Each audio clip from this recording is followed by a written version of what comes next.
Bismillahirrahmanirrahim. Assalamualaikum warahmatullahi wabarakatuh. Bismillah walhamdulillah wassalatu wassalamu ala rasulillah amma ba'du. Nawaina ta'aluma ta'lim wal naf'a wal intifa wal ifadata wal istifada wa du'a ila al-huda wa dalala ala al-khair wa ala ma nawa nabiyuna sayyidina Muhammadin sallallahu alaihi wasallam wa masyayikhuna wa asatizatuna wa jami' masyayikhina wa asatizatina wa jami' ulama wa syuhada wal awliya wa ummatil mu'minin wa minatul muslimin muslimat. الفاتحة. أعوذ بالله من الشيطان الرجيم. بسم الله الرحمن الرحيم. الحمد لله رب العالمين الرحمن الرحيم مالك يوم الدين إياك نعبد وإياك نستعين اهدنا الصراط المستقيم صراط الذين أنعمت عليهم غير المغضوب عليهم ولا الضالين آمين. Oke, alhamdulillah.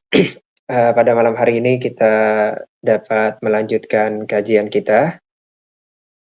Dan sebelum saya mulai ya, saya ingin menyampaikan bahwa Allah Subhanahu wa taala berfirman, "Laqad kana fi qasasihim ibratul liulil albab."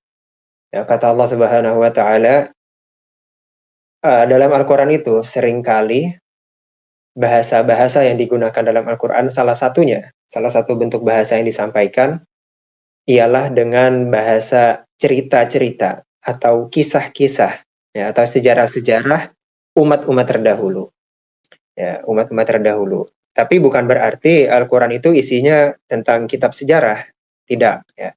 Al-Qur'an memang mempunyai isi kandungan berupa kisah-kisah ataupun cerita-cerita umat terdahulu, tapi bukan berarti Al-Qur'an itu kitab sejarah, karena ada banyak sekali ya kandungan-kandungan Al-Qur'an itu seperti tentang syariah, ibadah gitu ya, muamalah, ataupun tentang akidah gitu ya, iman dan lain sebagainya, amal soleh.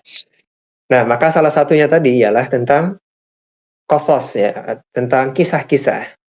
Nah, sekarang yang ingin saya sampaikan pada malam hari ini, sebagaimana ya judul atau tema kita malam hari ini ya, kisah yang sebentar lagi, yang tidak akan lama lagi kita akan dengar di setiap masjid mungkin ya. Nanti di setiap masjid, di setiap penjuru akan menceritakan, akan mengkisahkan tentang kisah ini nanti, yaitu kisah tentang Nabi Ibrahim alaihissalam. Saking spesialnya, saking kerennya gitu ya, saking luar biasanya Nabi Ibrahim ini, bahkan disebut sebagai bapaknya para nabi ya. Nabi Ibrahim ini sampai diabadikan namanya dalam Al-Quran sebagai nama surah. Ya, ada surah Ibrahim namanya. Dan itu banyak sekali cerita-cerita, kisah-kisah Nabi Ibrahim. Ya, jadi kalau teman-teman sering baca Quran ya dan memahami ataupun mentadaburi isinya gitu ya, itu kan yang paling sering keluar cerita-cerita atau kisah-kisah dalam Al-Quran itu ada yang paling sering itu seperti kisah Bani Israel, ya, kisah Nabi Musa alaihissalam, itu juga termasuk yang sangat banyak. Ya, dan termasuk ini juga kisah Nabi Ibrahim ini termasuk yang lumayan banyak juga disampaikan, ya, diceritakan di dalam Al-Quran. Dan salah satu kisah yang paling familiar ataupun paling masyhur gitu ya, paling sering kita dengar ialah kisah tentang bagaimana Nabi Ibrahim ini diberikan ujian oleh Allah Subhanahu wa taala. Ya, beliau disuruh atau diperintahkan untuk menyembelih atau mengkurbankan anak beliau yang bernama Nabi Ismail alaihissalam. Nah, insya Allah pada malam hari ini kita akan sedikit membahas tentang kisah Nabi Ibrahim ini, dan nantinya setelah kita mendengarkan atau mengulang kembali cerita Nabi Ibrahim ini, semoga kita dapat mengambil hikmah, kita dapat mengambil pelajaran dari kisah Nabi Ibrahim ini dan dapat kita terapkan khususnya pada hari sekarang ini ya, pada zaman sekarang ini. Oleh karenanya kita mulai kajian kita sama-sama dengan mengucapkan basmalah. Bismillahirrahmanirrahim. Mungkin agar lebih otoritatif ya, saya diajarkan oleh guru-guru saya, ustadz-ustadz saya, kalau menyampaikan ilmu itu sebisa mungkin harus otoritatif. Artinya harus berdasarkan sumber ataupun rujukan. Ya, jadi jangan sampai kalau bicara tentang ilmu itu, kalau bahasa sekarangnya apa ya namanya ya, ngalor ngidul ya. Ya, artinya sekedar ngomong aja. Ya, kalau sekedar baca cerita gitu ya, kita sekedar bahas kisah, itu teman-teman bisa baca sendiri sebenarnya. Ya, sekarang zaman udah canggih. Buka Google aja, ketik cerita Nabi Ibrahim ya kan. Itu udah muncul banyak. Ya, tapi saya ingin menyampaikan pada malam hari ini membahas kisah Nabi Ibrahim ini dengan perspektif Al-Qur'annya ataupun perspektif tafsirnya. Ya, salah satunya cerita Nabi Ibrahim ini diabadikan dalam surah As-Saffat. Ya, surah As-Saffat itu satu surah setelah Yasin. Jadi kalau teman-teman biasa baca Yasin, setelah Yasin itu surah As-Saffat. Ya, dimulai dari ayat ke-100. Ya, tentang kurbannya ya. Kalau Nabi Ibrahimnya itu ayat-ayat sebelumnya sudah dibahas, tapi spesifik tentang kurban ya, tentang apa namanya ya, tema kita pada malam hari ini dimulai dari ayat ke-100. Oleh karenanya kita mulai pembahasan atau tema kita pada malam hari ini ya. Bismillahirrahmanirrahim. Saya sampaikan ayatnya dulu. Rabbi habli minas salihin fabasyarnahu bighulamin halim.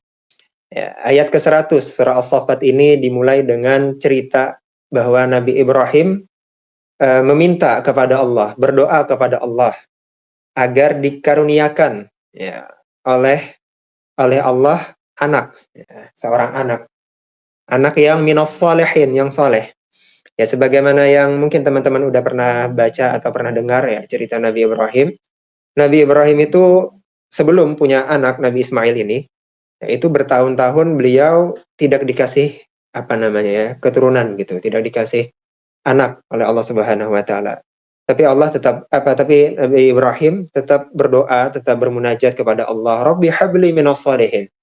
Ya, kata Nabi Ibrahim, ya Allah berikanlah saya keturunan minas salihin, yang saleh. Nah, ini salah satu yang paling penting, poin utamanya.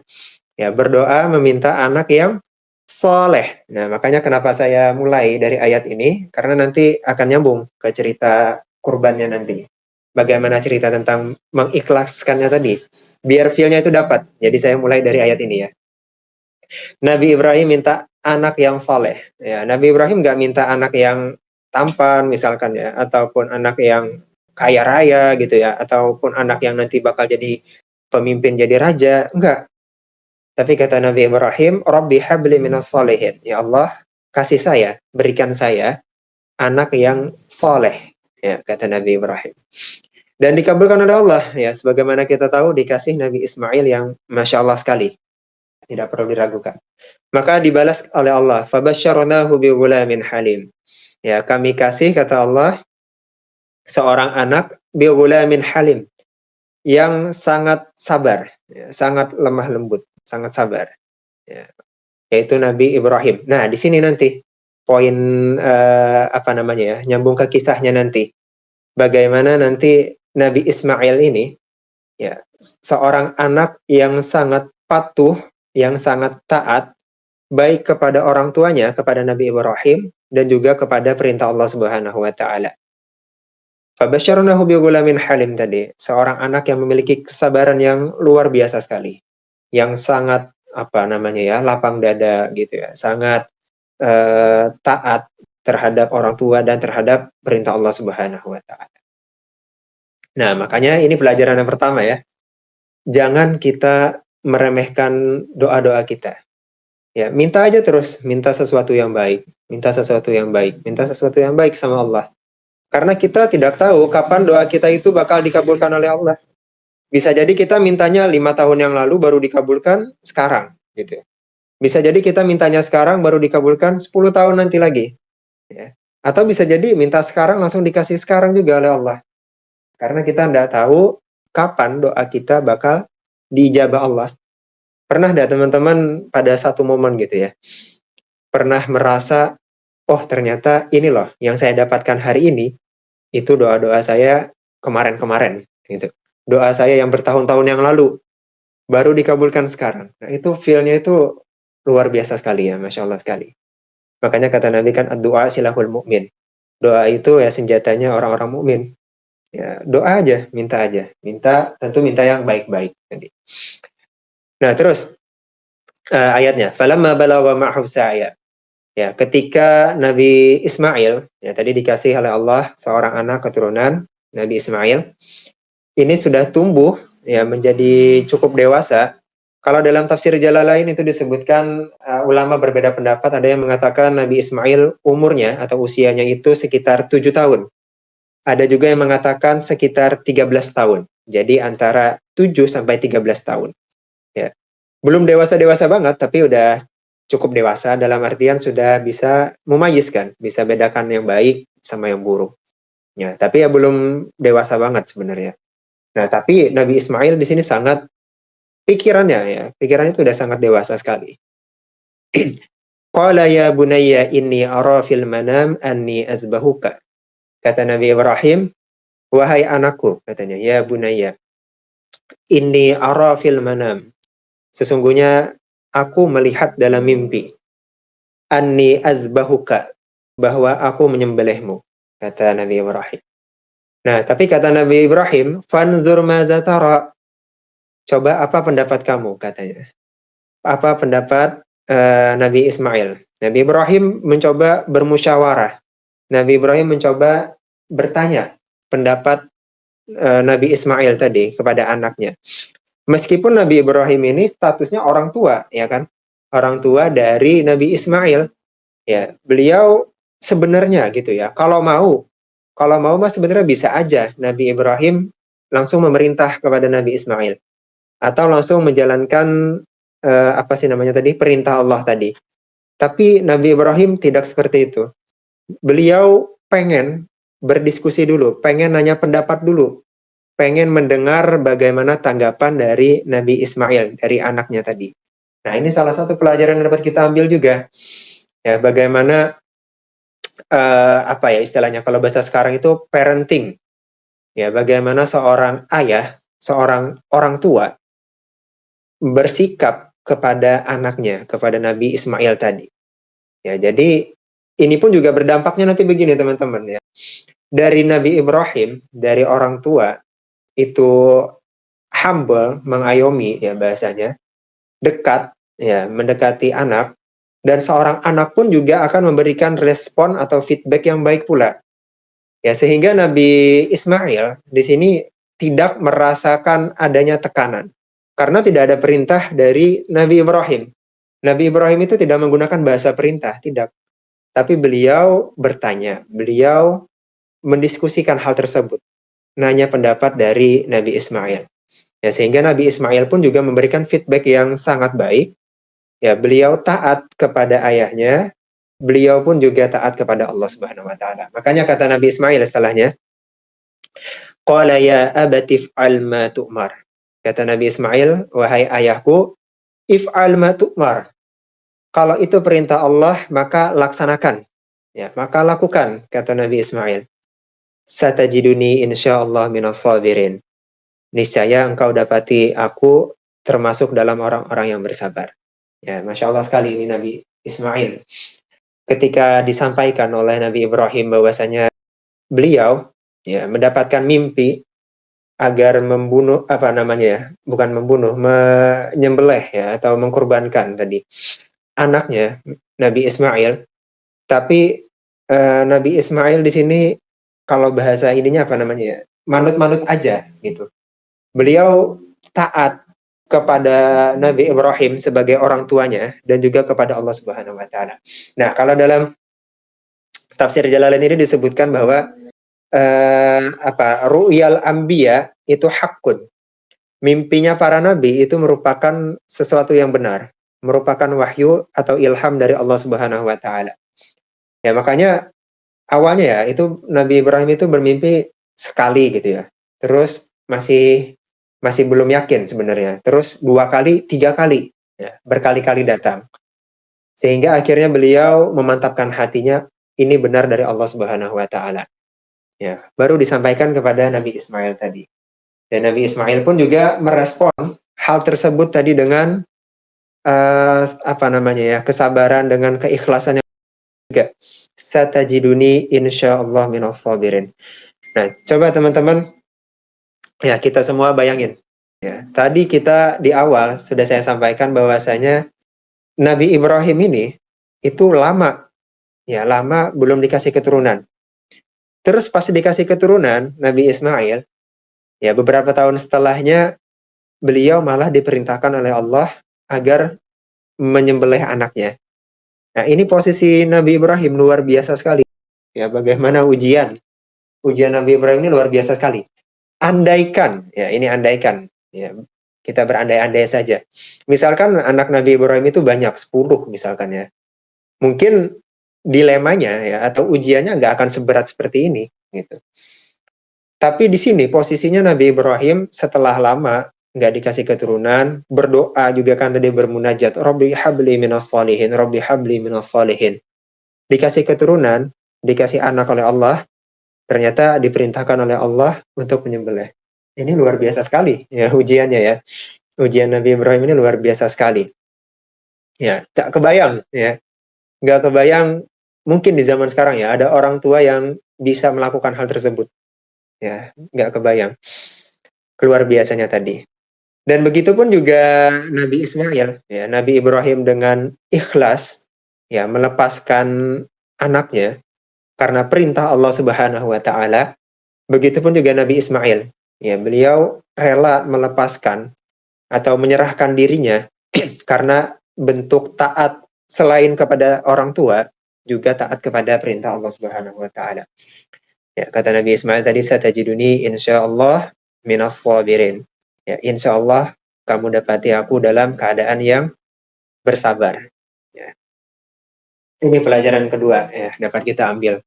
Bagaimana kepatuhan, ya, kepatuhan yang tulus, yang ikhlas itu terkadang tidak membutuhkan adanya perintah atau tekanan. Ya, nggak perlu ditekan, nggak perlu dikasih perintah macam-macam. Ya, kalau mendidiknya dengan baik, ya, ngasih parentingnya dengan baik, seorang anak pun juga akan memberikan feedback yang baik pula. Begitupun juga dalam hal-hal yang lain ya. Kalau ini kan relasi antara orang tua dengan anak. Ya, ataupun misalkan relasi antara seorang suami sama istri. Ataupun relasi antara guru dan juga murid. Ya, itu semuanya sama. Ya. Poinnya sama. Bagaimana kita bersikap, ya, begitupun juga orang lain akan bersikap kepada kita, memberikan feedback yang sama. Kita lanjutkan ayatnya. Falamma aslama wa tallahu lil jabin. Maka ketika mereka berdua, Nabi Ibrahim dan Nabi Ismail ini menyerahkan dirinya, aslama di sini artinya ya tadi udah menyerahkan diri, udah ikhlas, ya udah melepaskan dirinya kepada Allah Subhanahu wa taala, menyerahkan apa yang mereka cintai. Ya, apa yang Nabi Ibrahim cintai. Watallahu lil jabin. Kemudian Nabi Ismail ini direbahkan, dibaringkan. Dibaringkan dan posisinya itu di atas pelipis. Nah, jadi kalau posisinya itu Nabi Ismail ini di pangkuan Nabi Ibrahim dengan posisi miring, nyamping. Ya, rebahannya itu nyamping. Jadi bukan telentang ataupun tengkurap ya, enggak. Ya, tapi nyamping. Ya, rebahannya nyamping. Ini kalau dalam tafsir Jalalain disebut seperti itu riwayatnya. Nah, di sini tujuannya adalah agar Nabi Ibrahim ini ketika menyembelih Nabi Ismail, beliau tidak melihat langsung wajah anaknya tadi. Makanya dihadapkan ke samping. Ya, karena beliau nggak tega, ya. Nggak tega sebenarnya. Tapi karena perintah Allah Subhanahu wa taala, beliau bertekad, ya, beliau tetap laksanakan. Ya, sampai pada akhirnya udah disiapkan pisau gitu ya buat menyembelih. Ya, pas ketika mau nyembelih, ya, pas ketika mau disayatkan pisaunya, ternyata pisaunya ini tidak memberikan efek apa-apa. Ya, tiba-tiba tidak memberikan efek apa-apa dan sambungan ayatnya wa nadainahu ayya Ibrahim. Ya, kemudian Allah ya panggil Nabi Ibrahim. Ya Ibrahim katanya. Qad saddaqta ru'ya. Sudah cukup katanya. Kamu sudah membuktikan tekadmu, ya. Kamu sudah membenarkan mimpi atau wahyu perintahku tadi. Ya, sudah dibenarkan. Walaupun tidak terlaksana secara fisik, ya, kan belum disembelih. Belum disembelih Nabi Ismail. Tapi karena sudah melaksanakan niat dan tekad ya untuk melaksanakan perintah Allah Subhanahu wa taala, maka Allah sudah menganggap Nabi Ibrahim udah lolos, ya, udah lolos dari ujiannya. Ya, udah lolos dari ujiannya. Karena apa namanya ya? Poinnya itu kan bukan di kurbannya sebenarnya. Bukan di kurbannya, tapi bagaimana Nabi Ibrahim ini bisa melaksanakan perintah Allah Subhanahu wa taala meskipun dengan ujian yang sangat berat tadi. Harus melepaskan apa yang beliau sangat sayang, apa yang beliau sangat cintai, yaitu Nabi Ismail tadi. Ya, beliau melihat kesuguhan tekad dari Nabi Ibrahim hingga akhirnya sudah cukup, kata Allah. Nah, ini juga yang memberikan kita pelajaran gitu. Agar terkadang dalam hidup ya, kita tentu ya namanya manusia ya, manusiawi. Terkadang kita cinta sama dunia. Kita cinta sama pekerjaan kita misalkan, kita cinta sama seseorang ya mungkin, kita cinta sama harta kita ya, kita cinta sama anak keluarga kita dan lain sebagainya, apapun itu. Ya, tapi Allah ya pasti akan menguji apa yang kita cintai. Allah pasti akan uji semuanya. Ya, jadi kalau teman-teman merasa belum gitu ya, itu berarti memang belum aja. Ya, saya nggak bilang tidak. Ya, karena setiap orang, setiap makhluk itu pasti akan diuji oleh Allah Subhanahu wa taala. Ya, sebagaimana dalam surah Al-Mulk itu, "Alladzi khalaqal mauta wal hayata liyabluwakum ayyukum ahsanu amala." Allah ciptakan kehidupan kematian liyabluwakum, ya, agar menguji kita. Agar menguji kita, memberikan kita ujian demi ujian. Tujuannya apa? Liyabluwakum ayyukum ahsanu amala. Agar Allah ya dapat melihat ya, oh ini hamba yang yang bersabar, yang dapat beriman, dapat melewati ujian-ujian yang diberikan oleh Allah Subhanahu wa taala. Yang amalnya baik, ya ahsanu amala. Ahsanu amala. Ya, oleh karenanya ujian apapun gitu ya, ujian apapun yang diberikan kepada kita, tentu setiap orang itu kan porsinya beda-beda. Ujian itu beda-beda. Ya. Tapi yang harus kita yakini satu, bahwa la yukallifullahu nafsan illa wus'aha. Apapun ujiannya, ya Allah itu pasti tidak akan memberikan suatu ujian di luar kemampuannya, di luar kemampuan hamba. Nah, ini harus sering-sering kita muhasabah, harus sering-sering kita ingat-ingat lagi. Ya, apapun ujian kita, entah itu yang masih sekolah, misalkan ujian di sekolahan, yang masih kuliah, ujian hidup di kuliah, misalkan. Yang dalam pekerjaan, ujian hidup dalam pekerjaan. Ya, ataupun rumah tangga dan lain sebagainya, ujian ekonomi apapun. Setiap orang punya ujiannya, tapi Allah memberikan porsinya masing-masing. Ya, Allah memberikan porsinya masing-masing dan tidak ada yang melampaui batas dari kemampuan kita.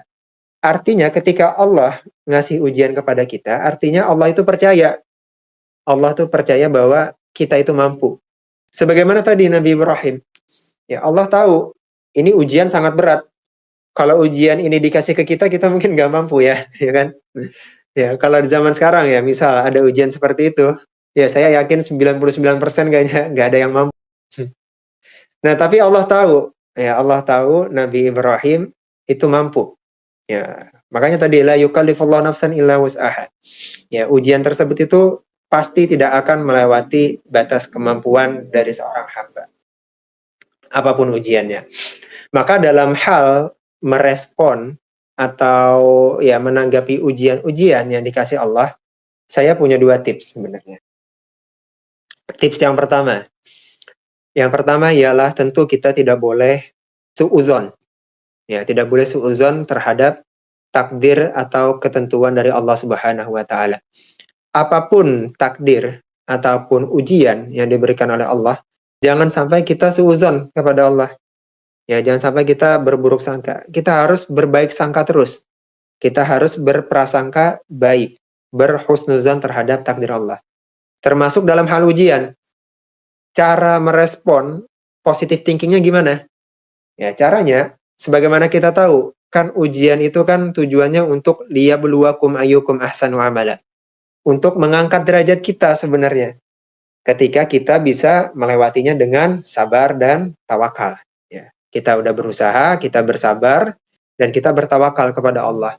Maka ketika kita berhasil melewati itu, kita mendapatkan derajat ya, atau ditinggikan derajatnya di sisi Allah Subhanahu wa taala.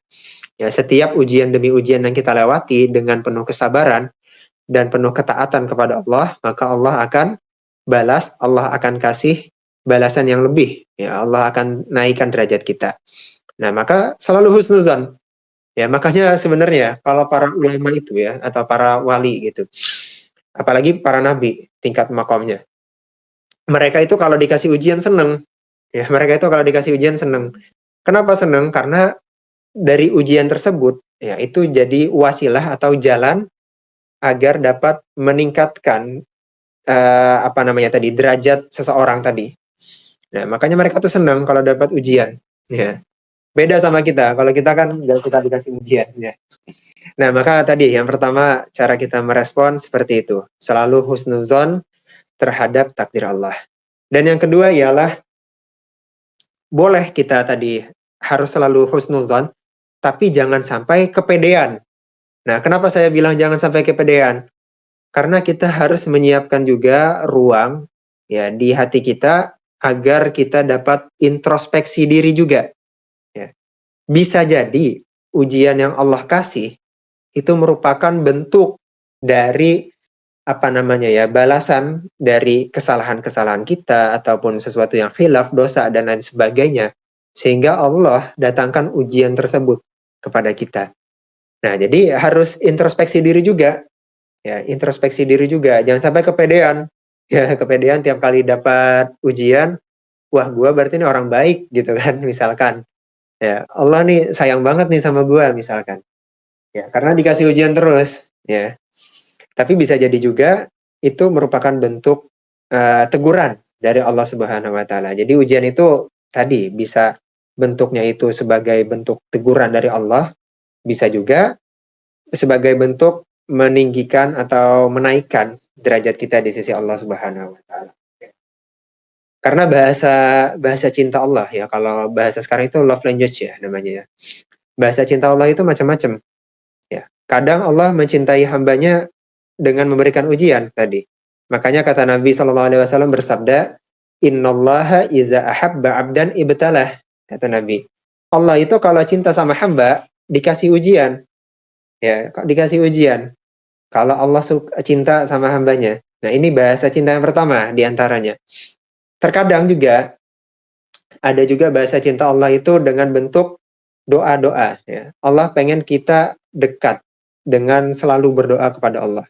Makanya dalam Al-Baqarah itu wa iza sa'alaka ibadi anni fa qarib ujibu da'watad da'i iza da'an. Ya, kata Allah, wa iza sa'alaka ibadi, apapun yang diminta oleh hambaku fa inni qarib, ya, sungguh aku itu dekat. Nah, kadang Allah tuh pengen kita itu lebih dekat kepada Allah dengan cara ya tadi, membuat kita sering berdoa gitu ya. Sering berdoa, sering berdoa. Itu bentuk cinta Allah juga kepada kita. Atau contoh yang lain juga misalkan ya, bahasa cinta Allah itu memberikan nikmat. Nah, jadi nikmat itu juga bentuk bahasa cinta Allah.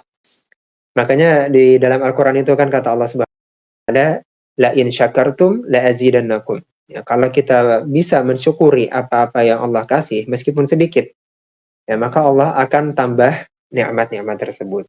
Ya, karena ini semua merupakan bentuk dari apa tadi ya, bahasa cinta Allah ketika cinta ataupun sayang sama hambanya.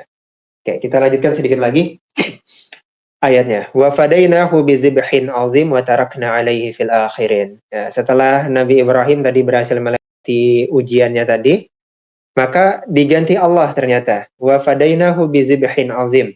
Ya, Allah tebus tadi Nabi Ismail tadi diganti dengan seekor domba yang besar. Seekor domba yang besar dan domba tersebut yang akhirnya dikurbankan ataupun disembelih tadi. Bukan Nabi Ismail. Ya, bukan Nabi Ismail. Nah, di sini menunjukkan juga tadi seperti yang saya sampaikan. Ketika seseorang berhasil ya apa namanya menyerahkan dirinya gitu ya, berserah diri kepada Allah, maka Allah akan ganti yang lebih baik. Ini juga yang disampaikan Allah dalam Quran surah Al-Baqarah itu kan, ma nansakh min ayatin aw nunsiha na'ti bi khairin minha aw misliha.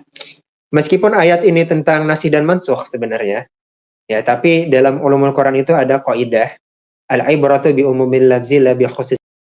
Ya, artinya meskipun secara maknanya ini terkait tentang nasih dan mansukh, tapi ayat ini juga bisa dimaknai secara umum. Artinya ketika Allah Subhanahu wa taala mengambil sesuatu dari kita, ataupun ketika kita kehilangan sesuatu diambil oleh Allah Subhanahu wa taala, maka kata Allah, na'ti bi khairim minha. Kami pasti akan ganti yang lebih baik. Au misliha, atau minimal yang setara dengan sebelumnya. Jadi nggak ada istilahnya downgrade ya. Istilahnya turun kasta itu nggak ada. Kalau kita dengan syarat tadi ya, kita berhasil dengan sabar, bertawakal, menyerahkan diri kepada Allah Subhanahu wa taala, ikhlas, maka pasti kata Allah, Allah ganti dengan yang lebih baik atau minimal yang setara dengan sebelumnya. Nggak ada yang downgrade ya tadi. Ya, ini Masya Allah tadi. Apapun ujian kita, ya, bagaimanapun ujian kita, ya, ketika kita kehilangan sesuatu ataupun harus melepaskan sesuatu, percayalah, yakinlah bahwasanya Allah pasti akan ganti dengan yang lebih baik. Nah, ini bukan kata-kata saya ya. Kalau teman-teman tidak percaya sama saya, boleh. Boleh banget. Tapi ini disampaikan oleh Allah Subhanahu wa taala dalam Al-Qur'an. Jadi, wa tarakna 'alaihi fil akhirin, dan ayat ini ditutup dengan kata Allah, kami abadikan 'alaihi fil akhirin, Nabi Ibrahim ini kepada orang-orang yang datang kemudian. Dan ini yang sampai kepada kita sekarang. Ya, kita tahu Al-Quran udah berapa abad? 14 abad lebih, ya kan? Diturunkan. Bahkan cerita Nabi Ibrahim udah berabad-abad tahun yang silam. Ya, tapi cerita tersebut terus sampai kepada kita sampai sekarang, bahkan mungkin sampai hari kiamatnya nanti, abadi, diabadikan oleh Allah Subhanahu wa taala cerita ini. Dan itulah mungkin ya sedikit kisah atau kisah singkat terkait Nabi Ibrahim alaihissalam, bagaimana beliau mendapatkan ujian yang sangat luar biasa, sangat berat, tapi beliau dapat melepaskan, dapat menyerahkan diri kepada Allah Subhanahu wa taala dengan benar-benar bentuk taat, yang taat luar biasa tadi. Begitupun juga Nabi Ismail alaihissalam, ya, sebagai seorang anak yang taat dan patuh kepada orang tuanya dan juga taat kepada Allah Subhanahu wa taala, beliau menyerahkan dirinya, beliau berpasrah diri kepada Allah Subhanahu wa taala. Sehingga semoga dari rangkaian-rangkaian cerita-cerita ini dapat kita ambil pelajaran-pelajaran ataupun hikmah-hikmah dari kisah Nabi Ibrahim alaihissalam ini, agar apapun ya ujian dalam hidup kita, ya bagaimanapun ujiannya nanti, ya kita coba ingat, coba kita renungin kisah Nabi Ibrahim ini. Ya, ini bukan cuma sekedar kisah seremoni 1 tahun sekali ya, bukan. Dan sebenarnya tanpa kita sadari ya, kalau teman-teman sadar atau tidak, ya Nabi Ibrahim ini diabadikan setidaknya sehari kita baca 5 kali, ya, dalam setiap sholat, ya kan, tasyahud akhir. Ya, kita bersolawat, kita mendoakan kepada Nabi Ibrahim, kama sholaita ala Ibrahim wa ala ali Ibrahim, ya kan, kama barakta ala kama barakta ala Ibrahim wa ala ali Ibrahim fil alamin innaka Hamidum Majid. Ya. Setiap sholat, setiap hari kita bersolawat, kita doakan kepada Nabi Ibrahim. Ya. Sehingga dari kisah ini, dari cerita ini, semoga dapat menjadi pelajaran ataupun menjadi tadabbur ataupun introspeksi diri, ya, bagaimana kita dapat merespon ataupun menanggapi setiap ujian-ujian yang datang kepada kita. Ya, ujian-ujian sekarang itu kalau dibandingkan gitu ya, dibandingkan dengan Nabi Ibrahim nggak ada apa-apanya sebenarnya, ya kan? Tapi ya begitulah Allah Subhanahu wa taala bagaimana memberikan ujian tentu dengan porsinya masing-masing. La yukallifullahu nafsan illa wus'aha. Ya, Allah tidak akan memberikan ujian di luar kemampuannya. Jadi apapun ujian kita, semoga kita dapat meresponnya, menanggapinya dengan sabar dan juga dengan penuh tawakal kepada Allah Subhanahu wa taala. Amin amin ya rabbal alamin. Oke, mungkin sekian yang dapat saya sampaikan terkait cerita atau kisah Nabi Ibrahim pada malam hari ini. Semoga sedikit banyaknya dapat bermanfaat untuk kita semua.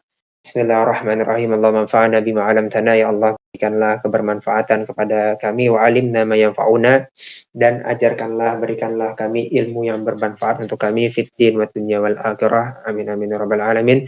Rabbana atina fid dunya hasanah wa fil akhirati hasanah wa qina azabannar. Sallallahu alaihi wasallam wa ala Muhammadin wa ala alihi washabihi wa baraka wasallam. Alhamdulillahirabbil alamin. Sekian dari saya, mohon maaf kurang lebihnya. Wallahu muwaffiq ila ma yuhibbu wa yarda. Assalamualaikum warahmatullahi wabarakatuh. Saya kembalikan ke moderator. Terima kasih.